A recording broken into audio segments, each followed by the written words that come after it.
Oke, baik. Assalamualaikum warahmatullahi wabarakatuh. Selamat siang semuanya. Perkenalkan nama saya Bagas Gilang, Bagas Gilang Pratama dari Prodi Teknik Industri Institut Teknologi Sumatera. Pada video kali ini saya akan membuat rangkuman berupa presentasi yang saya upload berupa video seperti ini untuk menyelesaikan mata kuliah Stadium Generale Teknik Industri 2022. Baik, presentasi saya kali ini berjudul Research Preparation yang terdapat di modul yang diberikan oleh dosen saya.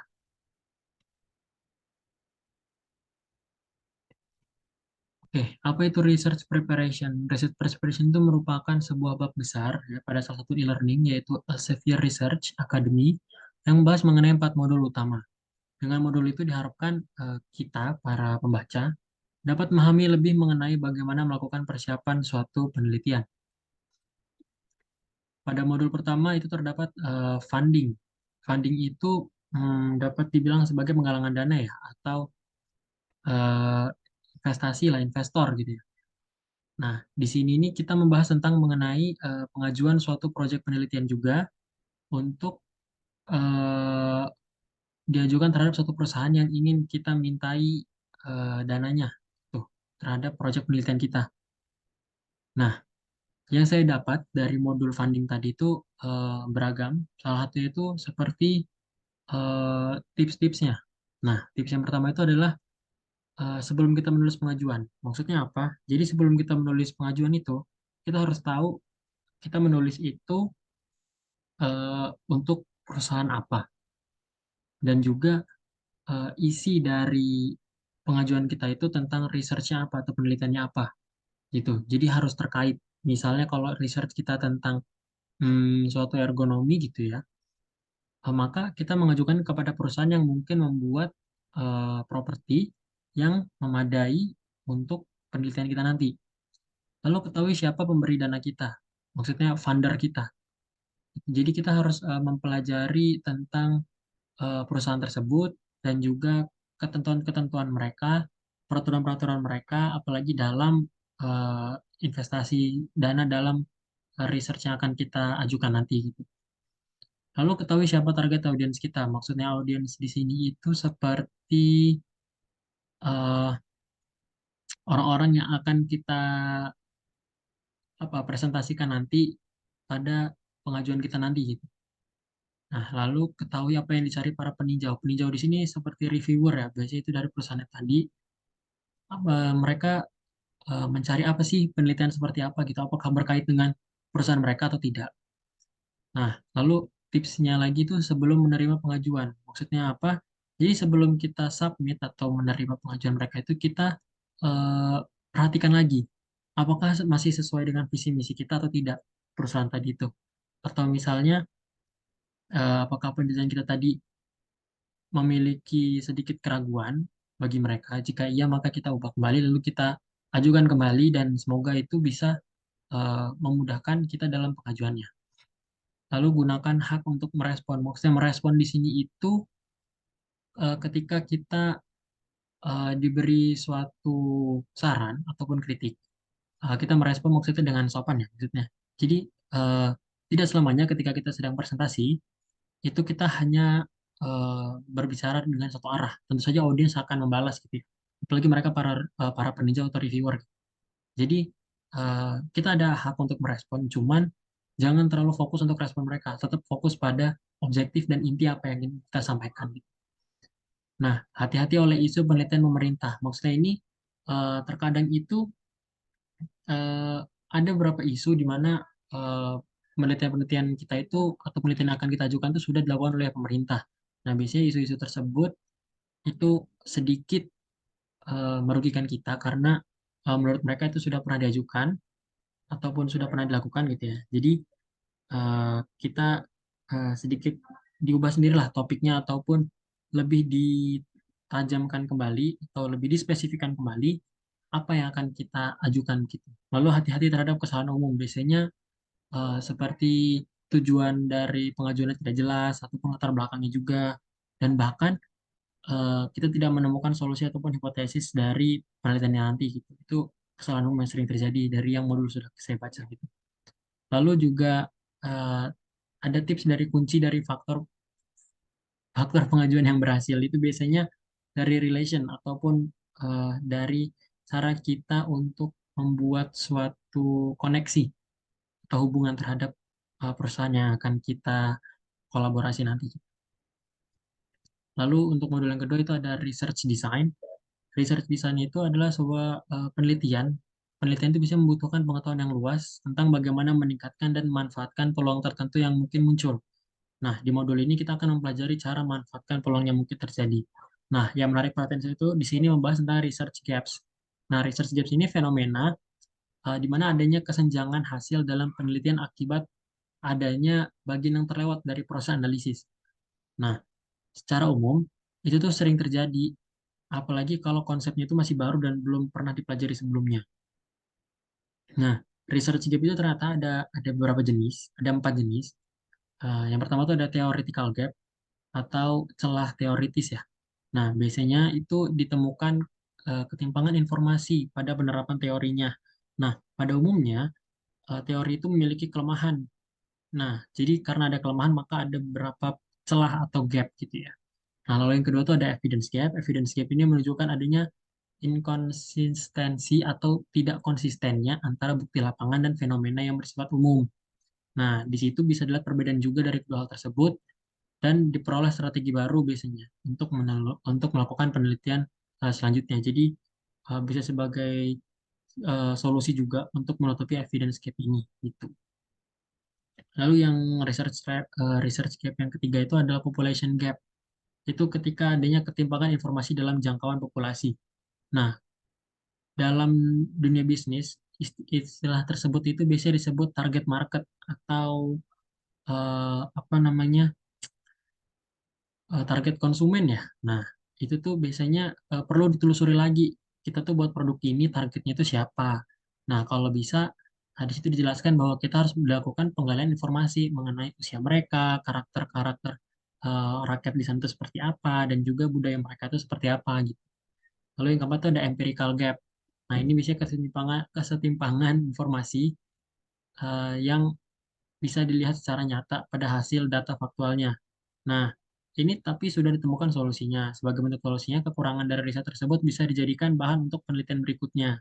Nah, maka dari itu, biasanya research gap ini kan tadi kan dibilang sering terjadi karena eh, mengambil konsep baru gitu ya, sebelumnya gitu. Tapi kalau untuk empirical gap biasanya di bagian empirisnya aja atau bagian teorinya gitu ya. Nah, gitu. Dan pastikan untuk menerapkan teori yang tepat agar proses analisis berjalan sesuai harapan. Lalu, bagaimana cara kita menentukan research gap atau menemukan research gap itu? Pertama, pilih topik yang menarik. Mesti pilih topik menarik, pilih topik yang jarang diambil orang-orang.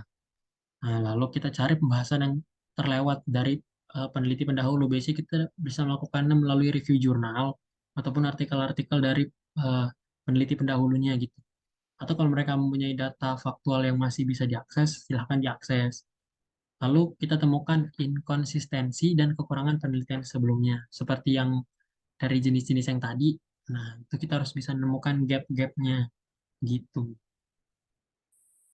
Lalu ada RDM. RDM itu adalah Research Data Management. Nah, maksudnya Research Data Management itu adalah suatu kegiatan organisir atau penyimpanan, preservasi, dan sharing data yang dikumpulkan untuk sebuah penelitian. Nah, tidak hanya itu saja, modul ini juga memberikan tips agar data yang kita kumpulkan itu selalu bisa tersedia untuk orang-orang maksudnya, dan dapat diakses juga dan dapat ditemukan orang lain atau findable dan dapat digunakan secara berulang atau digunakan terus-menerus. Nah, nama metodenya itu adalah FAIR, FAIR, yaitu ada findable, accessible, interoperable, dan reusable. Nah, findable itu artinya mudah ditemukan oleh kita atau manusia dan juga sistem komputer agar dapat dilakukan penelitian lanjutan. Nah, jika ada data set yang sekiranya kurang atau ingin ditambahkan. Jadi maksudnya ketika kita menyimpan suatu data atau aset gitu ya, pastikan itu mudah kita temukan sendiri juga gitu. Kalaupun Anda misalnya mau nge-print out ya, Anda simpan di map ataupun di tempat yang Anda tahu dan bisa Anda akses gitu. Atau kalau mau di komputer ya pastikan komputernya nggak rusak ataupun tersimpan di file atau flash disk gitu ya. Kalau accessible itu artinya bisa diakses. Dan di sini berkaitan dengan penyimpanan jangka panjangnya tadi. Nah, data ini dapat diakses mudah atau diunduh dengan lisensi yang valid, serta dapat menjaga kondisi data dengan sempurna walau data sudah tersimpan selama bertahun-tahun. Ini biasanya berlaku untuk eh, data yang berbentuk file-file gitu ya. Jika Anda punya data lalu Anda buat file itu cocok untuk seperti ini gitu. Ya, bisa jangka panjang. Pastikan saja tempat Anda menyimpannya tadi tidak hilang ataupun rusak. Lalu ada interoperable.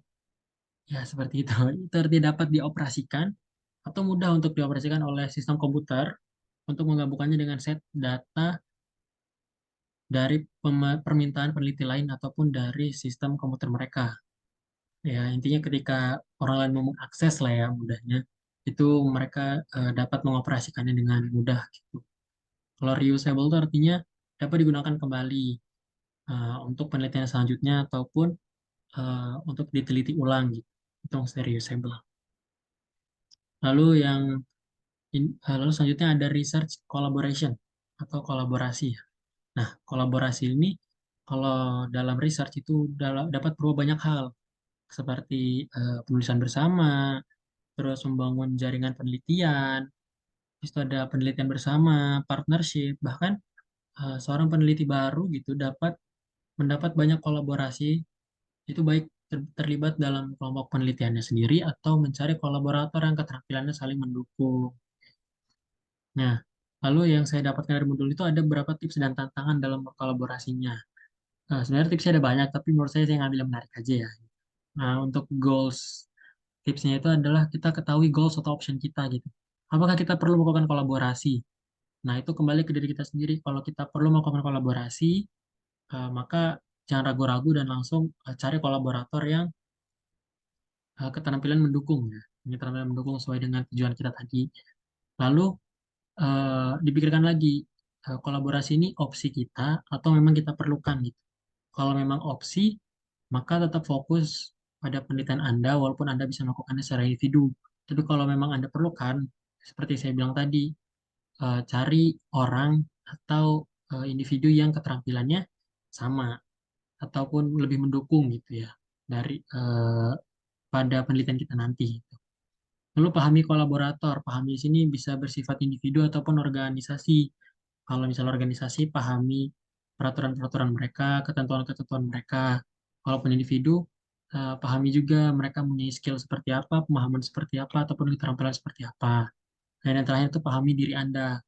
Anda eh, capable atau cocok di bidang seperti apa, ataupun mahir di bagian apa. Itu ketika Anda mahir di bagian tertentu, jangan Anda mengambil di bagian lain gitu loh. Jadi biar maksimal researchnya gitu. Lalu yang tips yang kedua itu build relation atau build new connection gitu ya. Nah, setelah Anda membangun relasi, ketahui tujuan ide Anda itu kemana gitu. Misalnya ide Anda itu untuk membuat suatu produk gitu. Nah, maka ketika Anda sudah menjalin hubungan dengan kolaborator tadi, pastikan tujuan kalian itu sama, yaitu untuk membuat sebuah produk gitu dan produknya sesuai dengan keinginan kalian berdua gitu.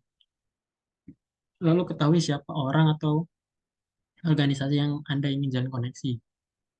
Maksudnya seperti yang tadi, seperti dipahami lah ya.